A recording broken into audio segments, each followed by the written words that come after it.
A ti, el alfa y el omega, el principio y el fin, y el gran yo soy, me rindo.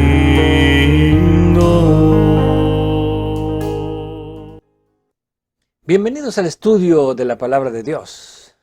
Y nuevamente nos encontramos en el crisol, en la prueba, pero junto a Cristo.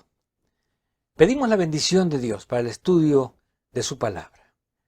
Gracias, Señor, porque con tu poder, con tu fuerza, podemos ser más que vencedores. Y por medio de tu palabra, podemos fortalecer nuestra mente para poder hacer la voluntad de Dios. En Cristo Jesús. Amén. Y ahora tenemos un nuevo título. Aprendiendo a luchar con el poder, con la energía de Cristo. Y llegamos al punto donde necesitamos reconocer que por nosotros mismos no somos capaces de sobreponernos a nuestra naturaleza humana. Por lo tanto, no somos capaces de llegar a ser perfectos. No somos capaces de llegar a ser santos con nuestros propios esfuerzos.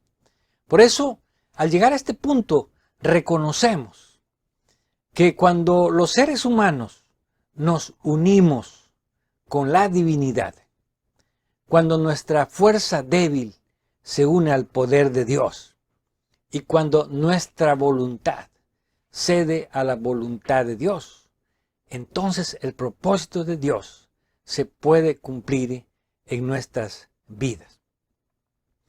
Y el pensamiento central lo encontramos en el libro de Colosenses, capítulo 1, versículo 29, donde encontramos la siguiente declaración: ¿a quién anunciamos? Amonestando a todo hombre y enseñando a todo hombre en toda sabiduría, a fin de presentar perfecto en Cristo Jesús a todo hombre. Por lo cual también trabajo, luchando según la potencia de Él, la cual actúa poderosamente en mí. Este versículo 29 y el versículo 28 que hemos leído como contexto nos presentan una de las verdades más importantes sobre el Evangelio y sobre el triunfo que los seres humanos podemos alcanzar. En primer lugar, el versículo 29 nos dice que por esto también trabajo, luchando según la potencia de Él, la cual actúa poderosamente en mí. En este versículo podemos ver perfectamente la combinación de lo humano con lo divino. Y el primer concepto que encontramos tiene que ver con nuestra parte como seres humanos, por lo cual también trabajo. La vida del cristiano no es solamente esperar que Dios haga todo por nosotros, como si fuésemos robots, como si fuésemos mecanismos, como si fuésemos autómatas, sino la vida cristiana consiste en una parte humana que podemos llamar la voluntad del hombre, nuestra voluntad, y una parte divina, que Pablo aquí utiliza la palabra griega energeía o energía. Aquí se traduce como la potencia de Él. Estas dos partes, cuando se unen, entonces se puede alcanzar a tener la perfección que Dios espera de los seres humanos. ¿Por qué? Porque Dios podría tomarnos como si fuésemos robots, como si estuviésemos dirigidos a control remoto y hacer con nosotros lo que Él quisiese. Sin embargo, Dios no lo hace por una sola razón. Dios respeta nuestra voluntad. Y nuestra voluntad se conoce como nuestro libre albedrío, nuestra libertad de tomar decisiones, nuestra libertad de decidir por nuestras vidas. Por lo tanto, aunque la fuerza de Dios, como dice Pablo, la energía de Jesús es muy poderosa, de tal manera que ningún ser humano podría resistirse a la voluntad, ni podría resistirse al poder de Dios, ni ninguna mente podría resistirse a hacer la voluntad de Dios, si Dios así lo quisiese. Sin embargo, porque Dios respeta nuestra libertad, nuestras decisiones, entonces Dios no puede hacer nada con su voluntad sin que nuestra voluntad coopere con el poder divino. Ahora, cuando el poder divino se ofrece de una manera abundante. Pablo lo presenta aquí de la siguiente manera: el cual actúa poderosamente en mí. Dios no da su fuerza a medias, Dios no da su poder mediocremente, sino que Dios lo da de una manera poderosa. Cuando nosotros permitimos que el poder de Dios actúe en nuestro corazón, en nuestra vida, en nuestra mente, entonces el poder de Dios vendrá con toda su energía, como dice Pablo, para poder hacer que la voluntad de Dios se cumpla en nosotros. Por esa razón, cuando hablamos de perfección, cuando hablamos de llegar a ser buenos, cuando hablamos de llegar a ser como Cristo, solo hay una forma de poder alcanzarlo. Y nos lo dice el versículo 28. A quien anunciamos, amonestando a todo hombre y enseñando a todo hombre en toda sabiduría, a fin de presentar perfecto en Cristo Jesús a todo hombre. Presentar perfecto en Cristo Jesús a todo hombre significa que hemos alcanzado la madurez espiritual que Dios desea que alcancemos. Y cuando hablamos de la madurez espiritual, podemos decir que esto contrasta con la actitud de un niño. Así como cuando un niño se alimenta de leche y no puede comer alimento sólido. Así los que alcanzan la madurez espiritual pueden alimentarse del alimento sólido que Dios nos da a través de su palabra, de las doctrinas, de las enseñanzas espirituales aún más profundas. Y por esa razón Pablo habla de que el hombre tiene que ser amonestado, lo cual significa que tiene que haber una parte humana que debe de ejercerse de tal manera que la voluntad nuestra pueda ser sometida a la voluntad de Dios. Ahora, Pablo utiliza la expresión ser enseñados en toda sabiduría. Y este concepto nos lleva al hecho de que nuestra mente debe comprender claramente este concepto de la santidad, este concepto de la perfección, y que no podemos con nuestra propia voluntad llegar a ser maduros o perfectos, sino únicamente cuando nos sometemos a la voluntad de Dios y cuando el poder, la energía de Cristo se manifiesta poderosamente en nuestras vidas. Pablo lo expresa de la siguiente manera en el libro de Filipenses, en el capítulo 2, en el versículo 13. Y la expresión que Pablo utiliza es la siguiente: porque Dios es el que en vosotros produce así el querer como el hacer por su buena voluntad. Este es uno de los versículos más poderosos de los escritos paulinos. ¿Quién produce en nosotros el querer? Y aún más, el poder hacer las cosas. Es Dios. Pero aquí debemos de tomar en cuenta que la definición de Pablo tiene que ver con la expresión, la frase, por su buena voluntad.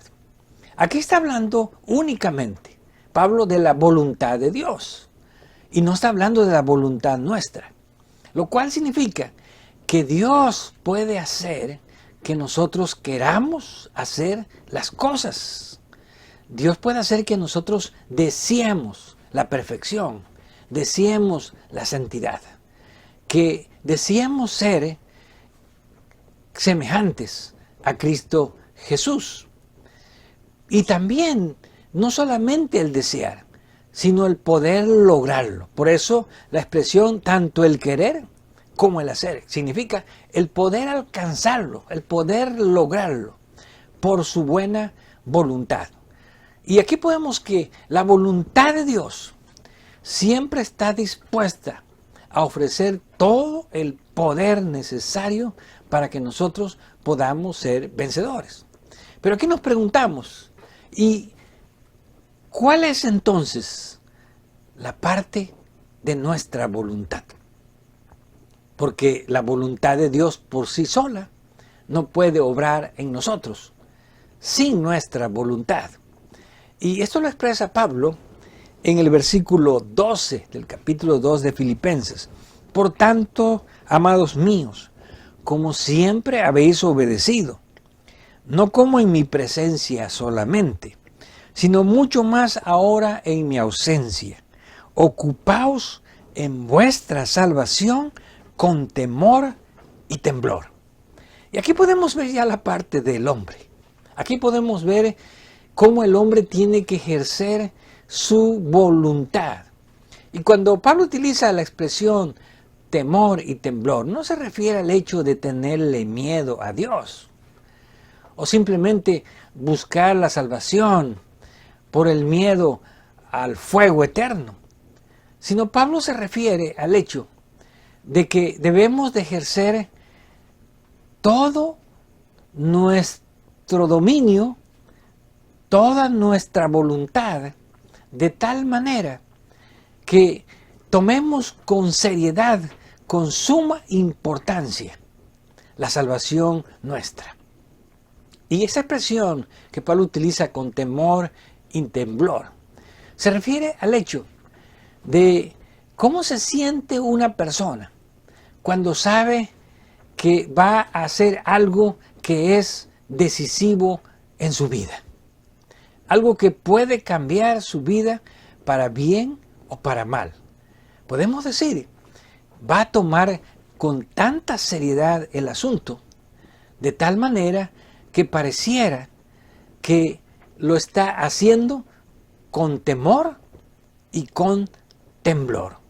Una expresión que significa algo decisivo para nuestras vidas, que no podemos tomar ligeramente, que no podemos hacer livianamente, sino poniendo todo nuestro interés y sobre todo sometiendo toda nuestra voluntad para poder unirnos a la voluntad de Dios y que pueda realizarse la salvación. Pero ¿cómo es que Dios ofrece ese poder? ¿Cómo que Jesús ofrece esa energía? Bueno, los seres humanos disponemos de un poder que siempre está al alcance de nosotros, de una fuerza que es más poderosa que cualquier naturaleza humana, por muy rebelde, por muy difícil que sea. Y lo encontramos expresado en la declaración de Jesús en San Juan capítulo 16, versículo 7. Pero yo os digo os conviene que yo me vaya, porque si no me fuera, el Consolador no vendría a vosotros, mas si me fuere, os lo enviaré. Aquí vemos que el poder que Jesús desea o que promete enviar es el Consolador. ¿A quién le llama él? El Espíritu Santo, que es la fuerza motriz de Dios que viene a obrar en nuestra mente, en nuestro corazón. Ahora, aunque el Espíritu Santo es la fuerza más poderosa de Dios para poder transformar a las personas, el Espíritu Santo solamente toma un solo sentido, utiliza un solo recurso, que encontramos expresado en el versículo 8. Y cuando Él venga, convencerá al mundo de pecado, de justicia y de juicio. Aquí la palabra clave es convencer. La obra del Espíritu Santo no es controlar. La obra del Espíritu Santo no es manipular. La obra del Espíritu Santo no es forzar, no es obligar. La obra del Espíritu Santo es convencer. Pero podemos decir que convencer es la parte más difícil para Dios. Es la parte más difícil para el Espíritu Santo. Porque primeramente, la declaración de Jesús es, Él nos va a convencer de pecado. Reconocer nuestros pecados es el primer problema para los seres humanos. Y en segundo lugar, desear abandonar nuestro pecado es la parte más difícil. Pero el Espíritu trabaja en nuestra mente, de tal manera que tratará siempre no de obligarnos, no de extorsionarnos, sino de convencernos de que ese es el mejor camino para nuestro bien, para nuestra felicidad y para nuestra salvación. De tal manera que a menudo se nos hace difícil a los seres humanos poder escuchar y aún más atender a la voz del Espíritu Santo. ¿Por qué razón? Porque el Espíritu Santo va en contra de nuestra naturaleza, va en contra de nuestros deseos. El Espíritu Santo va en contra de nuestras inclinaciones. El Espíritu Santo va en contra de nuestras concupiscencias. ¿Por qué? Porque todas estas cosas son producidas en nosotros por nuestra naturaleza humana, nuestra naturaleza pecaminosa. Y desgraciadamente, siendo que son parte de nuestra naturaleza, a menudo nos aferramos a ellas porque nos gustan, porque nos hacen sentir bien humanamente. Pero cuando nosotros permitimos que el Espíritu Santo obre en nuestro corazón, se generará una lucha terrible entre la naturaleza carnal y el Espíritu Santo. ¿Por qué? Porque nuestra naturaleza humana no desea someterse al Espíritu Santo. Y esto lo encontramos claramente expuesto en el capítulo 8 del libro de Romanos, donde encontramos que hay una lucha entre la carne, entre los deseos pecaminosos y el Espíritu Santo, que trata de poner en nuestro corazón los deseos espirituales, que trata de poner en nuestro corazón la voluntad de Dios y la semejanza al carácter de Cristo. Por eso Pablo dice que aún en esa lucha que nosotros libramos contra nuestra carne, y lo encontramos expresado en el libro de Romanos, capítulo 8, versículo 26, cuando él dice, y de igual manera el Espíritu nos ayuda en nuestra debilidad. Aquí encontramos que Pablo dice que aunque nosotros no deseamos hacer la voluntad de Dios, La obra del Espíritu Santo es ayudarnos a querer hacer la voluntad de Dios. Como ya dijimos, a través del convencimiento. Y algunas veces Dios tiene que utilizar ciertos recursos que probablemente vienen a perturbar nuestra vida a fin de convencernos. Recursos que tal vez nos van a llevar a experiencias desagradables en nuestra vida. No experiencias que Dios pone o que Dios produce, sino las experiencias que son el resultado de seguir nuestra propia naturaleza pecaminosa, de seguir nuestros propios deseos carnales.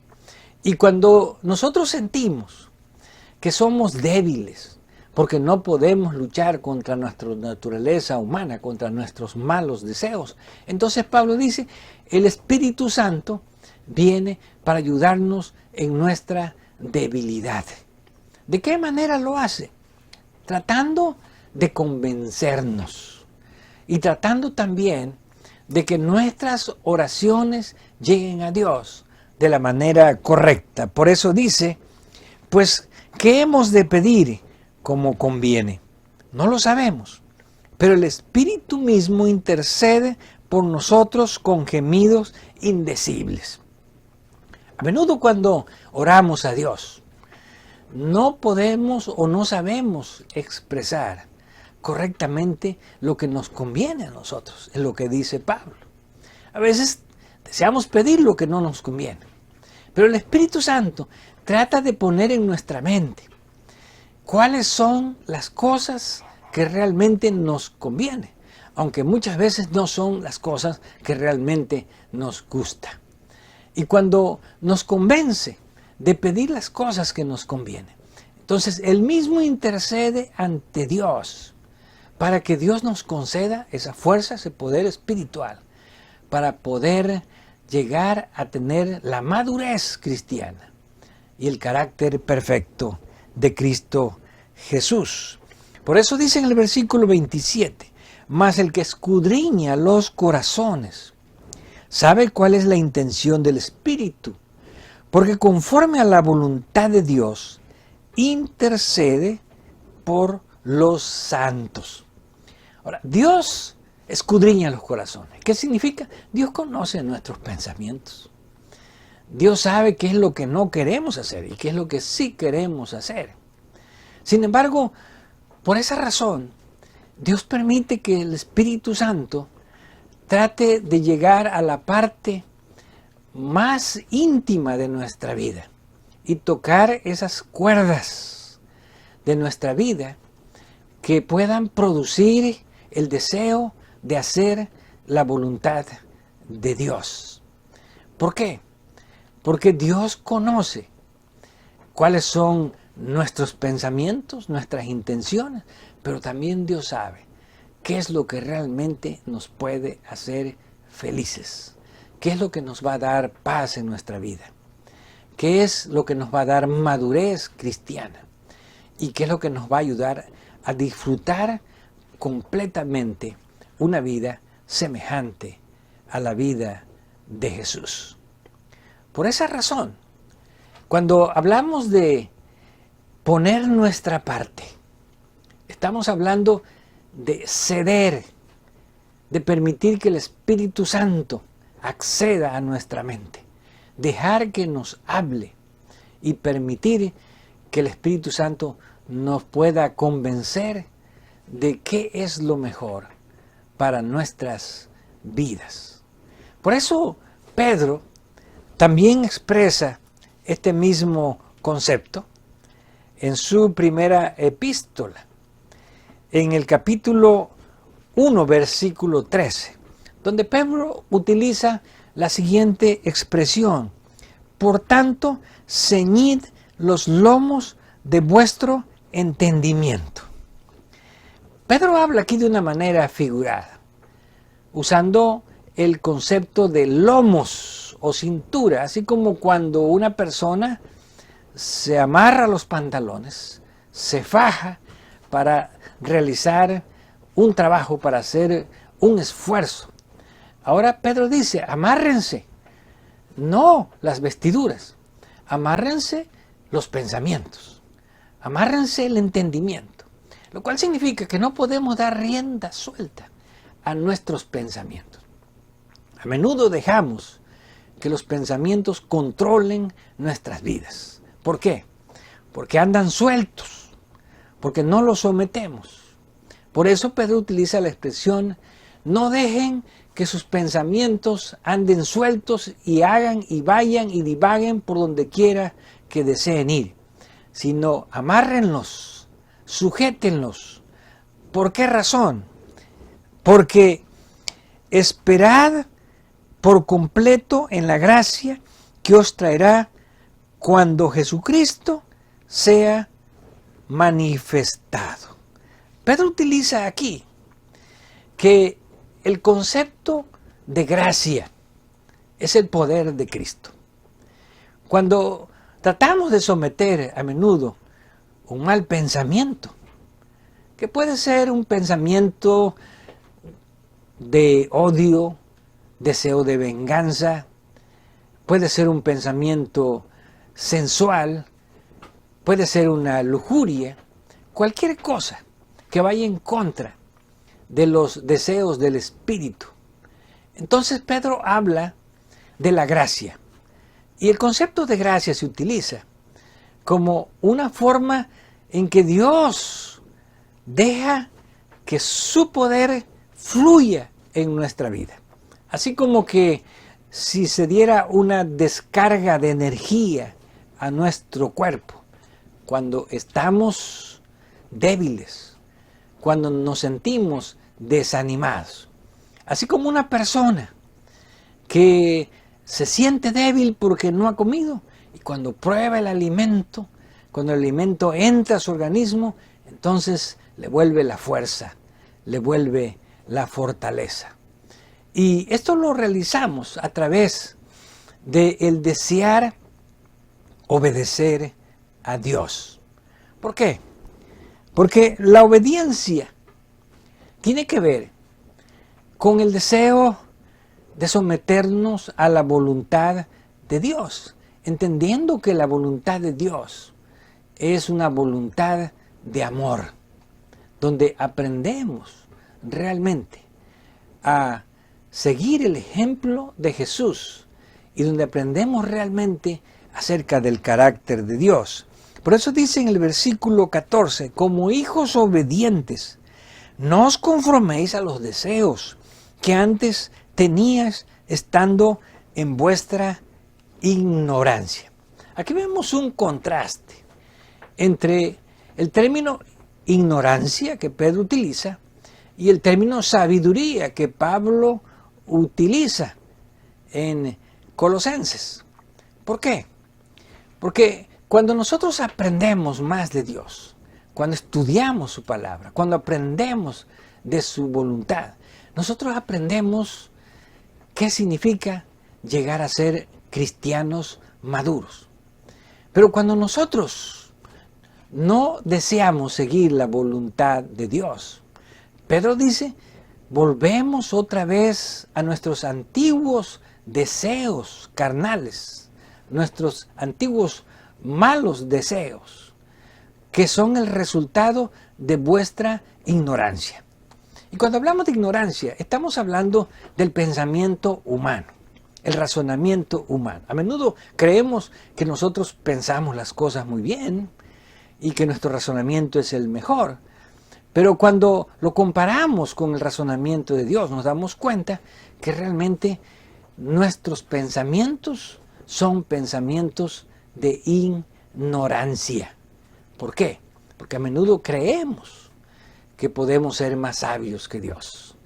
A menudo creemos que podemos tomar mejores decisiones que las que el Espíritu Santo puede tomar en nosotros.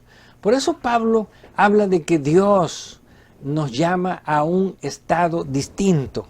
¿Y cuál es ese estado?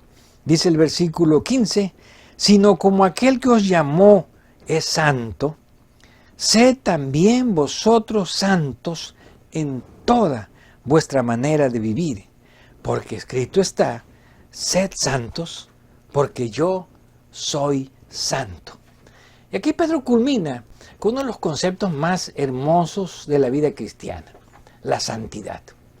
A menudo nos sentimos incómodos cuando se nos habla de llegar a ser santos, porque el concepto que tenemos de santidad no siempre es el concepto correcto de la santidad de Dios, sino a menudo son conceptos humanos de personas que creen que llegan a ser santos por llevar una vida austera, apartada y aparentemente muy devota. Pero la santidad es algo distinto, porque el concepto de Dios, la santidad significa que Dios no está coaligado con el pecado. Dios no está aliado con el pecado. Y por esa razón Dios es santo.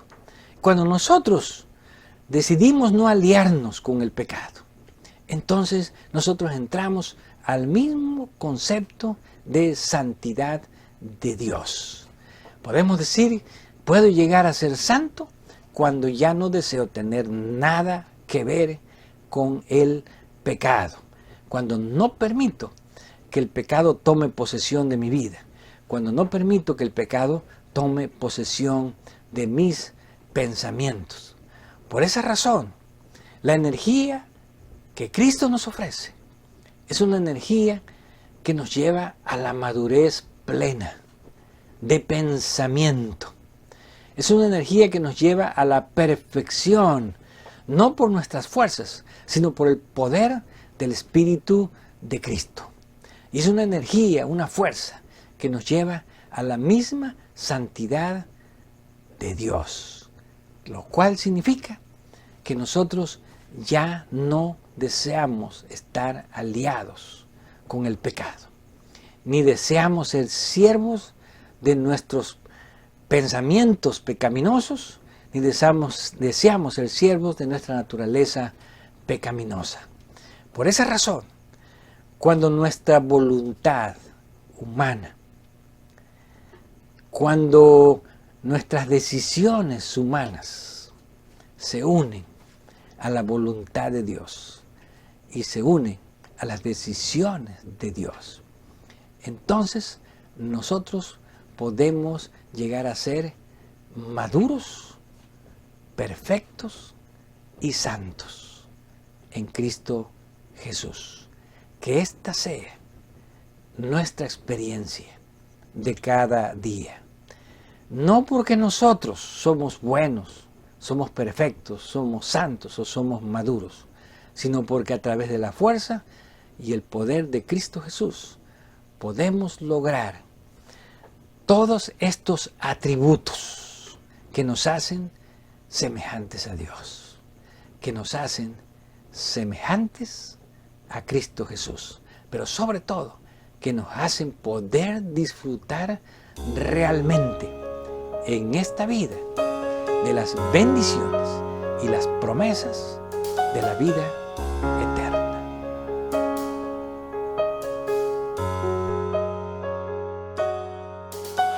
A ti, el alfa y el omega, el principio y el fin, y el gran yo soy, me rindo.